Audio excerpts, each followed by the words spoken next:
Hello friends, today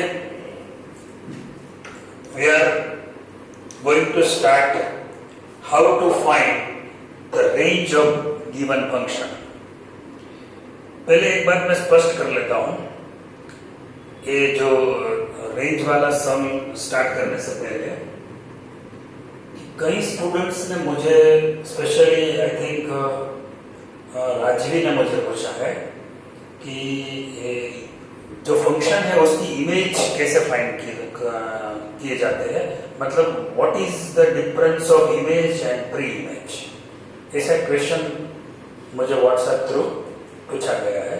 तो पहले मैं ये क्वेश्चन क्लियर कर देता हूँ, सभी बच्चों को ये सभी बच्चों के लिए इम्पोर्टेंट होगा।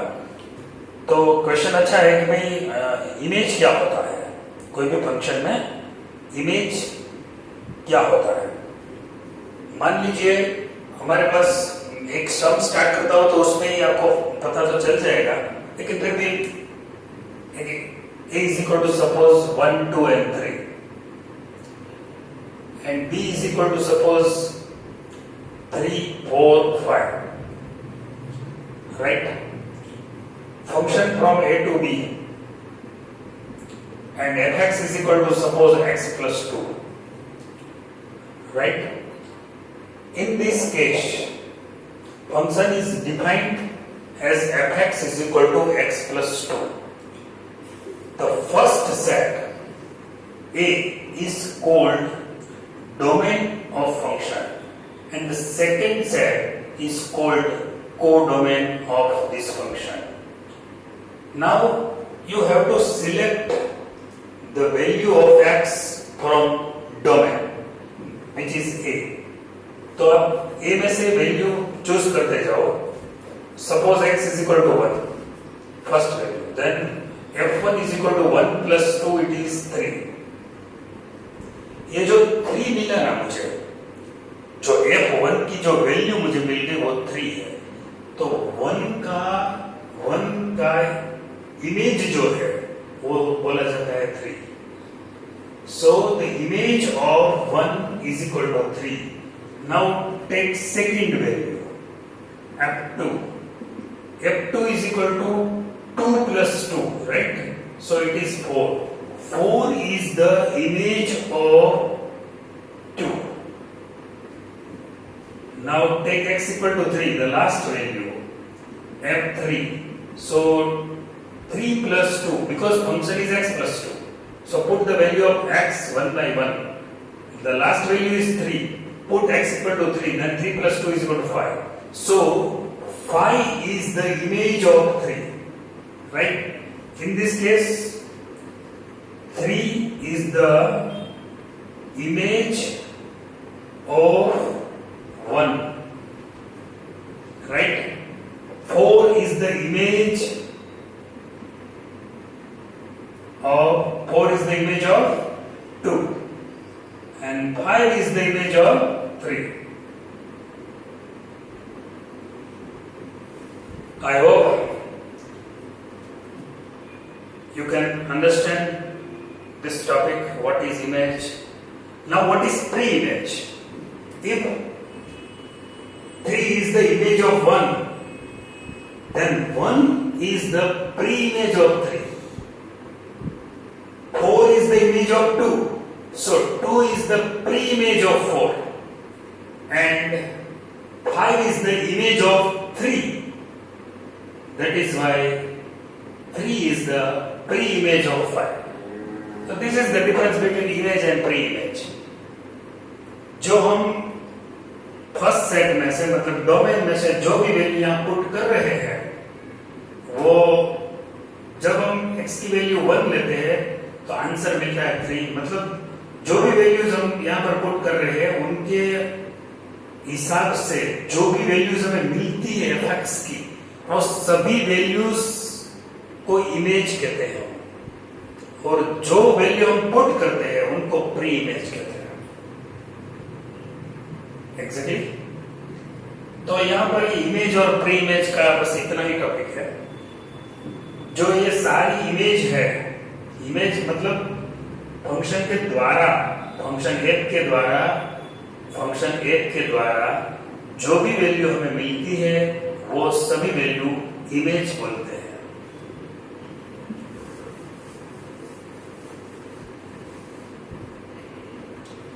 Find the range of following functions. Now, new topic. Find the range of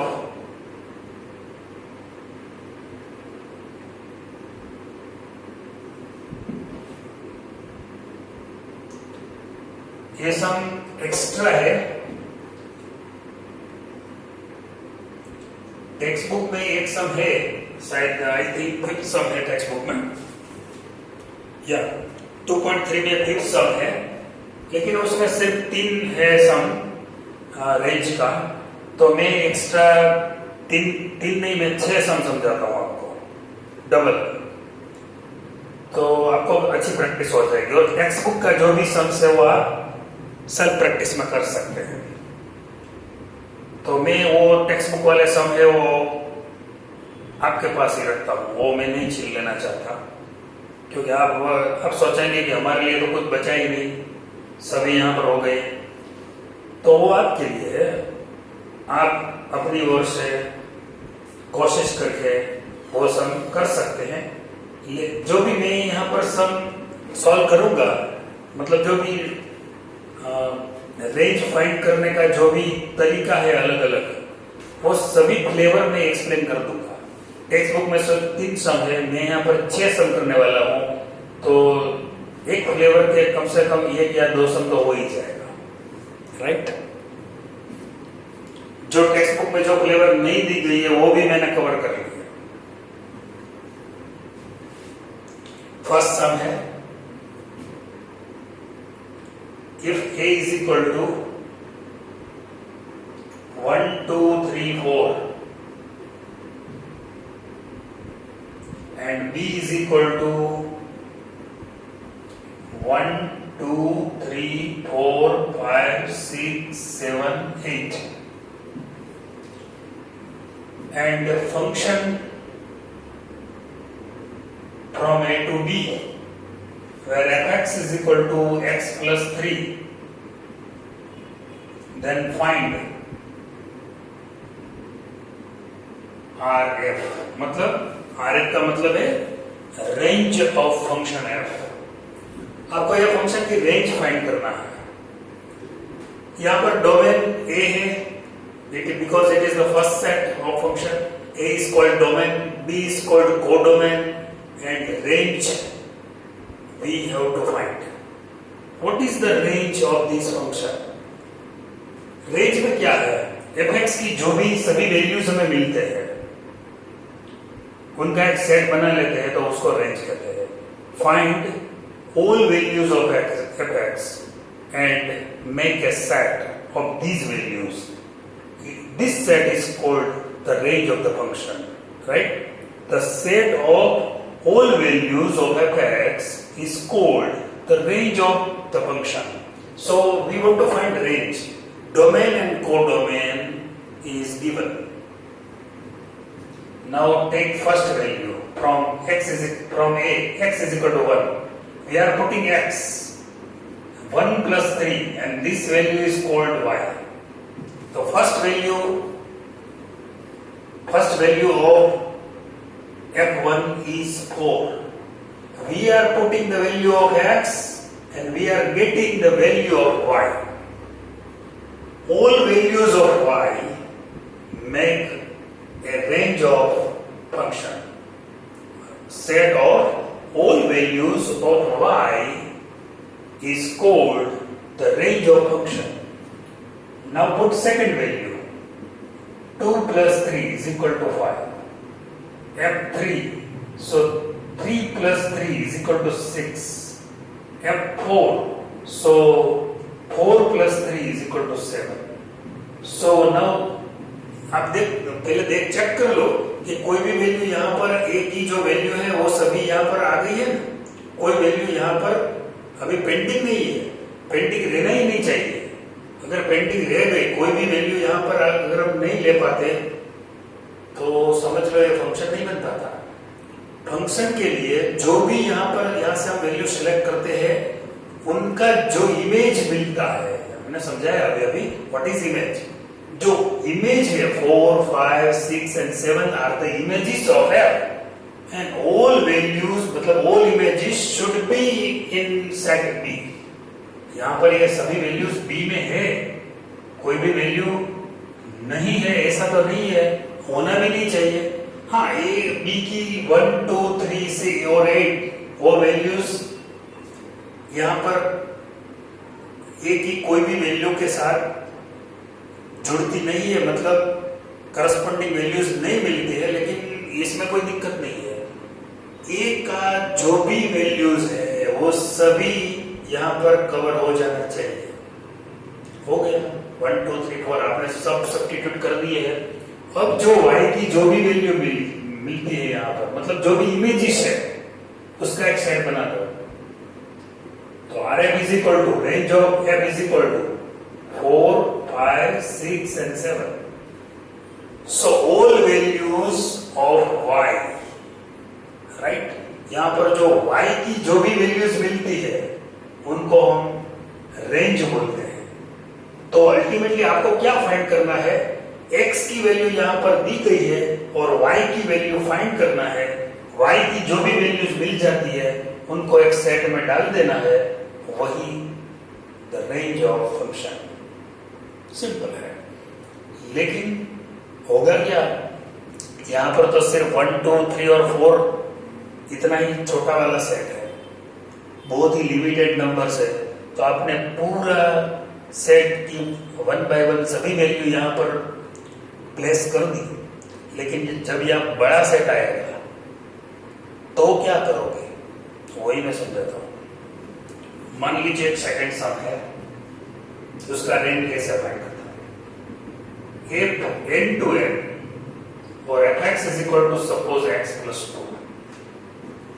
now यहाँ पर तो जो डोमेन था वो a 1, 2, 3 and 4 only 4 values in domain, but यहाँ पर डोमेन है n में तो आप जानते हैं ना कितनी वैल्यू आती है, एंडलेस गेम है। Set of all natural numbers starting from 1, the smallest natural number is 1, so you have to start from 1 and the end is endless। अंत तो है नहीं उसका, जब तक हमारी सांस चलेगी तब तक ये, सांसें चलेगी तब तक ये चलता रहेगा। तो हमें तो सांस से बचा के रखना है ना, राइट। तो पहले 1 तो मैं सब्स्टिट्यूट कर सकता हूँ, x is equal to take x equal to 1, 1 plus 2, answer is 3. So I am putting x and the value of y is 3. First image of this function is 3, right? आप समझ गए होंगे कि उनका रेंज क्या आने वाला है, क्योंकि पहली वैल्यू है जो फर्स्ट वैल्यू है वो 3 है, तो 3 से आगे ही आएगी ना। अगर मैं यहाँ पर 2 प्लेस करता हूँ, क्योंकि डोमेन में 2 है, 2 plus 2 4, 3 plus 2 so it is 5। तो मैं तो ये एंडलेस गेम है, तो मैं क्या करूंगा, range of this function is equal to R F is equal to starting from 3, 4, 5 endless. So I can say Rf is equal to n, but not 1, 2। पूरा n नहीं आता, यहाँ पर 2 वैल्यूज फर्स्ट 1 and 2, 2 वैल्यूज यहाँ पर नहीं आती, तो मैं n में से 1 and 2 सब्ट्रैक्ट कर देता हूँ। So it is a different set, n minus 1, 2, right? तो यहाँ पर मैंने फर्क आपने देख लिया कि यहाँ पर लिमिटेड नंबर्स था, यहाँ पर तो लिमिटेड नंबर नहीं है, इससे भी बड़ा सेट आने वाला है R। दिक्कत तो आएगी ना थोड़ी बहुत, लेकिन हम सामना करेंगे। थर्ड है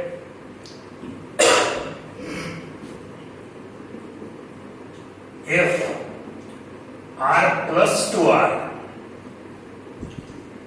fx is equal to x minus 3। अब सोचो, यहां पर सिर्फ 1 2 3 4 मैंने पहले वाला सम जो भी आपको समझाया वो आपको बहुत ही इजी लगा होगा, क्योंकि यहाँ पर जो वैल्यू है वो लिमिटेड है, डोमेन लिमिटेड है, डोमेन है वो लिमिटेड वैल्यूज इसमें एलिमेंट्स है। यहाँ पर n है तो 1 से स्टार्ट हुआ, यहाँ पर r प्लस है तो यहाँ पर तो 0 से जो भी बड़े वैल्यू है x इज ग्रेटर देन 0 वो सभी वैल्यू आएगा, 1/2 भी आएगा, 1/3 भी आएगा, 1/4 भी आएगा, 5 भी आएगा, 7 भी आएगा, 7/2 भी आएगा, 9 भी आएगा। Positive value, all positive real numbers are possible. So यहां पर हम कौन सी वैल्यू यहां पर पुट कर सकते हैं? सब पॉजिटिव रियल वैल्यूज यहां पर सब्स्टिट्यूट कर सकते हैं, मगर हमें अंदाजा नहीं आएगा कि कहां से इसका रेंज स्टार्ट होता है। यहाँ पे पता चल गया कि 3 से स्टार्ट होता है और सभी जो नंबर आएंगे वो कौन सा आएगा, क्योंकि यहाँ पर जो डोमेन है वो n है तो 1 के बाद 2, 2 के बाद 3, यहाँ तो हम पॉजिटिव इंटीजर्स ही सब्स्टिट्यूट कर सकते हैं, 1 और 2 के बीच वाली कोई नंबर हम नहीं सब्स्टिट्यूट कर सकते, इसलिए यहाँ 3 के बाद 4 आएगा, 4 के बाद 5 आएगा, 5 के बाद 6 ही आएगा, 6 के बाद 7 ही आएगा, बीच वाला कोई नंबर नहीं आएगा। यहाँ तो कोई भी आ सकता है क्योंकि r प्लस है डोमेन। तो थोड़ा अलग तरीका यहाँ पर निकालना पड़ेगा। क्या fx is equal to x minus 3, मैंने आपको क्या बोला कि आपको y की वैल्यू फाइंड करना है, तो fx is equal to y, in general fx is equal to y, right? तो place fx is equal to y, now make subject of the formula x, so y plus 3 is equal to x, right? Now x belongs to r plus, आप x कहां से select कर सकते थे? r plus में से, मतलब ये डोमेन है, डोमेन में से हम x लेते हैं, 1 2 3 4 यहां पर देख सकते हैं, डोमेन में से आप सिलेक्ट कर सकते हैं, तो x belongs to r plus, इसका मतलब है x greater than 0. What is the value of x? In general, it is y plus 3. So put y plus 3 instead of x. Now, y is greater than minus 3. आपको आप जो चाहते हैं वो आपको मिल गया. y is greater than minus 3. यहाँ पर y का वैल्यू क्या था? 3, 4, 5 up to infinity. यहाँ पर y का वैल्यू क्या है? -3 से बड़ा. मतलब the range of this function is equal to y से बड़ी वैल्यू सब, y भी is equal to not -3, so -3 से इंफिनिटी तक, -3 to infinity, -3 हम नहीं कंसीडर कर सकते क्योंकि यहाँ पर जो इंटरवल मैंने लिखा है वो ओपन इंटरवल है, क्योंकि यहाँ ग्रेटर और इक्वल नहीं है, सिर्फ ग्रेटर है। तो रेंज इज स्टार्टिंग कहां से स्टार्ट होगी वो हम नहीं कह सकते, हम इतना कह सकते हैं कि -3 टू इंफिनिटी, और इंटरवल इज ओपन, -3 हम कंसीडर नहीं कर सकते, लेकिन -3 के बाद जो भी पहला वो आप तय नहीं कर सकते, -3 से बड़ी कोई भी वैल्यू आप ले सकते हैं, तो -3 टू इंफिनिटी, राइट? तो ये है fx is equal to x minus 3. Simple है, यहाँ पर वैल्यू मैं पुट कर सकता था, यहाँ पे मुझे यहाँ तो जो नंबर्स है वो नेचुरल नंबर्स है, नेचुरल नंबर्स में क्या होता है, 1 के बाद 2, 2 के बाद 3, 3 के बाद 4, तो वो जंप लगाना पड़ता है। यहाँ पे कोई जंप नहीं है, x ग्रेटर देन 0 मतलब कि 0.1 भी चलेगा, 0.2 भी चलेगा, 0.3 भी चलेगा, 0.15 भी चलेगा, 0.16 भी चलेगा. Each and every point is corresponding with particular number, and so the value of y is greater than -3. हम इतना ही कह सकते हैं कि यहाँ पर जो रेंज आती है वो -3 से इंफिनिटी तक. अगर आप मान लीजिए इसी तरह कोई सोचो मैं पॉजिटिव नंबर ले सकता हूँ। मान लीजिए मैं 1 लेता हूँ तो आंसर मिलेगा 1 - 3 - 2। मैं 2 लेता हूँ तो आंसर मिलेगा -1। मैं 3 लेता हूँ तो आंसर मिलेगा 0। या -3 से कम नंबर आएगा ही नहीं। -2 आया ना, मान लीजिए मैं 1/2 लेता हूँ तो 1/2 - 3 -5/2 आया, 2.5 -3 से ये भी बड़ा नंबर है। -3 से जो भी बड़ा नंबर है वो सब यहां पर कवर हो सकता है, right.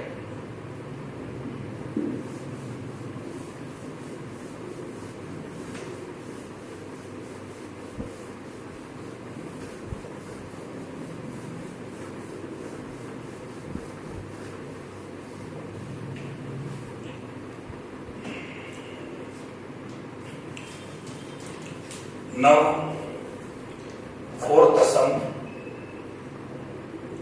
fx is equal to 1 minus 3x. X belongs to R. X is greater than 0. Find RF. यहाँ जो क्वेश्चन देने का तरीका है वो थोड़ा बहुत चेंज कर दिया है। यहाँ अब तक क्या लिखते थे, f r plus 2r, यहाँ पर यही है, x belongs to r and x is greater than 0.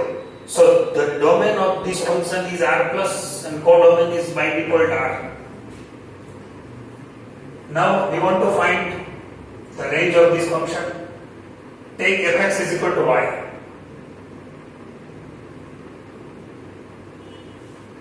Now put the value of fx, 1 minus 3x is equal to y.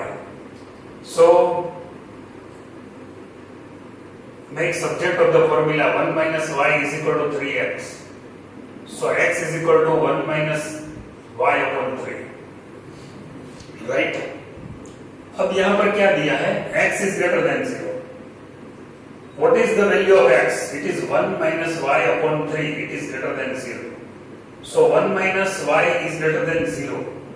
So y minus 1 is less than 0. So y is less than 1. हमें क्या चाहिए? हमें value चाहिए y का। y का value क्या मिलेगा हमें? y मिलेगा less than 1। So the range of this function less than 1 minus infinity to 1 open interval both the side. y less than 1 का मतलब होता है माइनस इंफिनिटी टू प्लस 1। अब फिफ्थ सम है, if R2R, fx is equal to 5. यहां पर आप देख सकते हैं f is a constant function. यहां मुझे 1 minus 3x है तो x यहां वेरिएबल है, यहां कोई वेरिएबल नहीं है तो मैं कोई भी वैल्यू यहां पुट कर सकता हूं। 1 सपोज मैं सब्स्टिट्यूट करूं तो आंसर मिलेगा 5, क्योंकि सामने x है ही नहीं। जो भी x की वैल्यू यहां पर पुट कर सकता हूं, कोई भी वैल्यू पुट कर सकता हूं, लेकिन आंसर में कोई चेंज नहीं आएगा। मान लीजिए मैं -1 में सब्स्टिट्यूट करता हूं तो भी 5 आएगा, मानो कि 0 में सब्स्टिट्यूट करता हूं तो भी 5 मिलेगा। In this way the range is equal to the singleton set 5। अगर fx इज इक्वल टू 3 दिया गया होता तो आंसर मिलेगा 3 सेट में सिंगलटन सेट। अगर fx इज इक्वल टू 2 है तो आंसर मिलेगा 2, बस। तो जब सामने x है ही नहीं तो जो भी नंबर है वही एक सिंगलटन सेट, यहां पर रेंज मिलेगा। एक और सम, if R2 fx is equal to x square plus 3,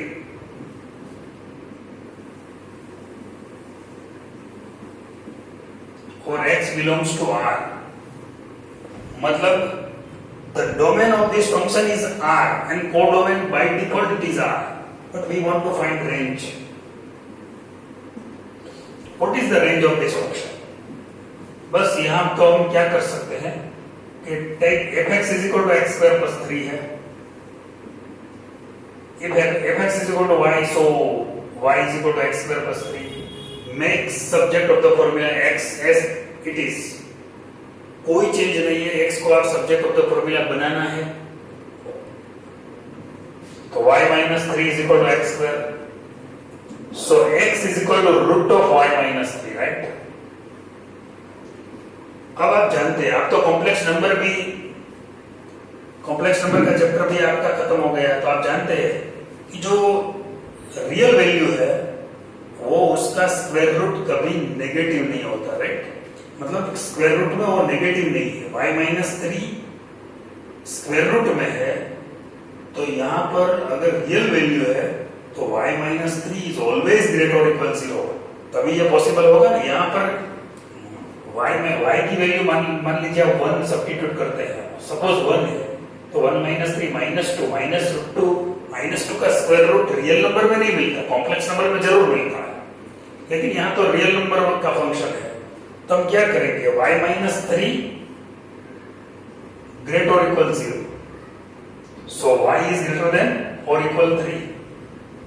हमें क्या चाहिए था, y का वैल्यू, और y इज ग्रेटर और equal 3, so the range of this function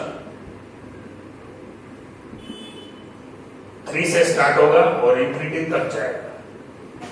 first value of this function is 3, because मैंने यहाँ क्लोज इंटरवल कर दिया है, इक्वल है इसलिए क्लोज किया है, यहाँ क्लोज इंटरवल आएगा 3 to इंफिनिटी। टेक्स्ट बुक में एक सम है, फिफ्थ सम, वो आप सेल्फ प्रैक्टिस में कर लीजिए। Okay, thank you.